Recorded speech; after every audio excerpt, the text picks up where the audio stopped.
আরও অনেক উঁচু ছিল, এটাতে কেটে নিচে করে। আগে তো রাস্তাটা ওই দিক দিয়ে ছিল। হ্যাঁ, এখন যেখান দিয়ে নামলা এটা এদিক দিয়ে নামার ছিল না। আর এই মন্দিরটা এটা উপরে ছিল।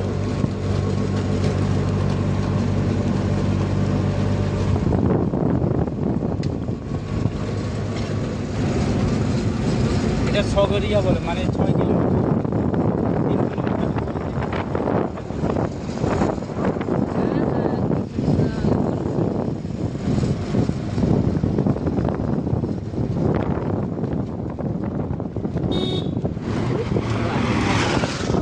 বিলোনিয়া থেকে কাঞ্চননগর আসার অন্য তো রাস্তা আছে না, ওই ওদিকে শান্তির বাজার হয়ে?